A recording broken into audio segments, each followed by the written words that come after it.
No Evangelho de João, no capítulo 8, versículo 28, Jesus diz assim: Quando levantardes o Filho do Homem, então sabereis que eu sou, e que nada faço por mim mesmo, mas falo como o Pai me ensinou. Hoje, quem medita na palavra de Jesus?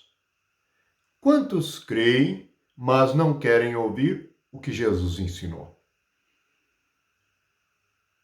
A questão do ensino é para nos livrarmos das heresias, é para estarmos livres de lobos devoradores, estarmos guardados da doutrina dos homens, do engano do nosso coração e da loucura daqueles que tomam o nome do Pai, daqueles que tomam o nome de Jesus e usam segundo si mesmos, segundo seus próprios propósitos e segundo seus próprios interesses.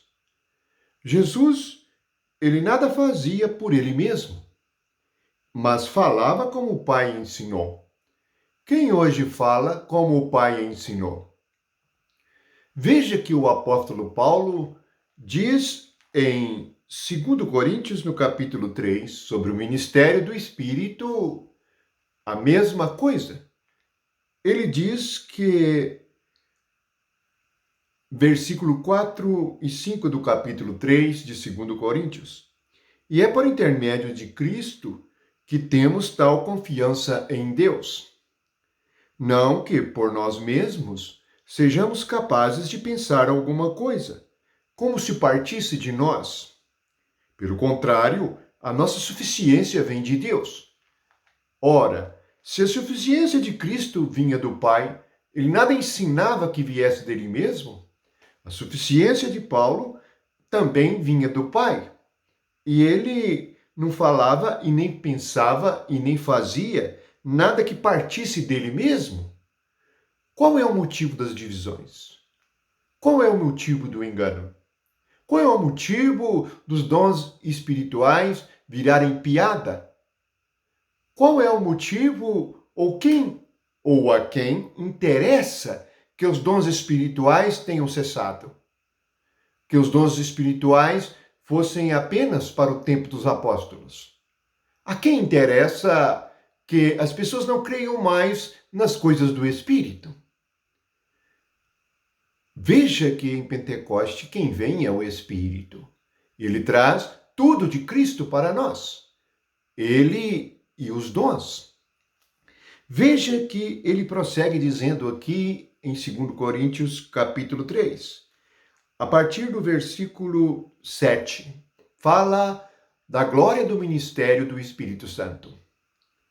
E se o ministério da morte, gravado com letras em pedras, se revestiu de glória, a ponto de os filhos de Israel não poderem fitar a face de Moisés, por causa da glória do seu rosto, ainda que desvanecente, como não será de maior glória o ministério do Espírito? Onde está o ministério do Espírito? Conhecemos ministério de homens. Conhecemos ministério da carne e do sangue. Mas e o ministério de Deus? O Espírito é Deus. Como não será de maior glória o ministério do Espírito? Veja que ele prossegue e diz assim: porque se o ministério da condenação foi glória, em muito maior proporção será glorioso o ministério da justiça. O ministério do Espírito é chamado ministério da justiça, porque é por meio de Jesus Cristo, o justo, o santo e o verdadeiro. Mas veja o que fizeram com o Espírito Santo. O que fizeram com as doutrinas de Cristo. O que fizeram com a doutrina dos apóstolos. Observem que os crentes estão confusos. Os crentes estão embriagados com a política. Estão embriagados com o dinheiro. Veja que em Atos dos Apóstolos, quando o Espírito vem, capítulo 2, no versículo 17, Pedro diz que é o cumprimento da profecia de Joel. Então, estamos neste cumprimento. porque o Espírito Santo está aqui conosco. E ele diz: e acontecerá nos últimos dias, diz o Senhor, que derramarei do meu Espírito sobre toda a carne. Vossos olhos, vossos filhos e vossas filhas profetizarão. Vossos jovens terão visões, e sonharão os vossos velhos. Até sobre os meus servos e sobre as minhas servas derramarei do meu Espírito naqueles dias, e profetizarão. Veja que teriam visões, teriam sonhos, profetizariam. Observe que Paulo disse que o ministério do Espírito é muito mais glorioso do que o ministério da antiga aliança. Veja um ministério na antiga aliança. Vamos dar um exemplo. Em Ezequiel, capítulo 1, nós temos assim: aconteceu no 30º ano, no 5º ano do 4º mês, que estando eu no meio dos exilados, junto ao rio Quebar, se abriram os céus e eu tive visões de Deus. Por que os céus estão fechados para os crentes? Por que não há visões de Deus? Porque as visões se tornaram motivo de piadas. Porque é o adversário. Satanás tomou o cristianismo de tal maneira que não há seriedade, não há sinceridade, não há verdade. É o ministério da carne no lugar do ministério do Espírito. Portanto, até dizem, não há visões. Os céus estão fechados. Quando Pedro recebeu a chave, os céus se abriram. Em Pentecoste, o céu foi aberto porque o Espírito do céu veio e entrou no espírito de cada crente. Observe o que aconteceu em Pentecostes, em Atos 2. O Espírito é repartido para cada um. Então, muito mais do que para Ezequiel, pois no tempo de Ezequiel, Jesus ainda não tinha vindo. Agora, Jesus veio. E podemos receber o Espírito Santo em nosso espírito. Então teremos visões e uma comunhão plena com o Pai e com o Filho. Portanto, não podemos ser enganados se nós ouvirmos a voz de Deus e os céus estiverem abertos para nós. A questão é que muitos estão pregando e ensinando as Escrituras como um livro de história, não como a verdade e a vida. Dizem que Jesus é o caminho, a verdade e a vida. Mas onde está a verdade? Onde está a vida de Deus? Quem tocou a vida do alto? Quem pensa nas coisas do alto e recebeu o poder do alto? Observe que em Coríntios fala dos dons espirituais. Mas onde estão aqueles que têm dons espirituais? Dom de discernimento, dom de ciência, dom de sabedoria. Veja que até mesmo o dom de línguas se tornou uma piada na mídia, por causa daqueles que enganam e que são recebidos por aqueles que nada sabem, nada veem, nada entendem. Vivemos tempos tenebrosos na igreja, por causa do interesse da carne e do sangue, por causa da confusão, da divisão e do ensinamento do homem no lugar do Espírito. Medite nestas coisas. Se você deseja conhecer a verdade, conhecer o Pai e aprender com Ele, receba o Espírito Santo. O Espírito vem e Ele nos ensina todas as coisas. Então, o céu estará aberto para nós. E nós compreenderemos como o Espírito é manipulado e as Escrituras são mudadas. E o sentido é deturpado. E o engano vigora no coração dos homens.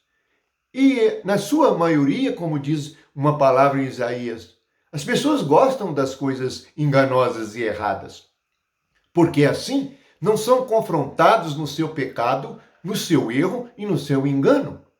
A questão é que o ministério do Espírito confronta os que creem com seus próprios erros e enganos.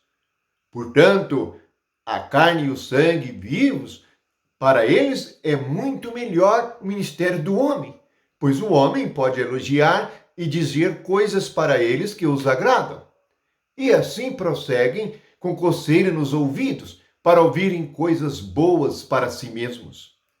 Mas Jesus disse, e esse é um princípio glorioso: quando levantardes o Filho do Homem. Aqui, levantar o Filho do Homem é a sua crucificação. O homem está condenado. Jesus condenou o pecado e o homem pecador foi condenado com ele. Somente alcançarão entendimento, visão e serão cheios do Espírito aqueles que perceberem que morreram com Cristo, que foram sepultados com ele e que ressuscitaram com ele. São estes que farão, por meio do Espírito, terão o ministério do Espírito e ensinarão a verdade. E aqueles que ouvirem a voz da verdade conhecerão e reconhecerão que os céus se abrem por meio do Espírito Santo e dos dons que nós recebemos nele, em Cristo Jesus. Portanto, estejamos atentos.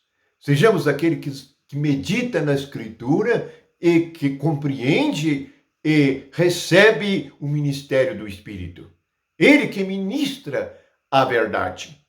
E somente este conhecimento é que liberta da escravidão proclamada pelos homens, que em suas religiões loucas falam segundo si mesmos, ensinam segundo seus próprios propósitos e pensamentos.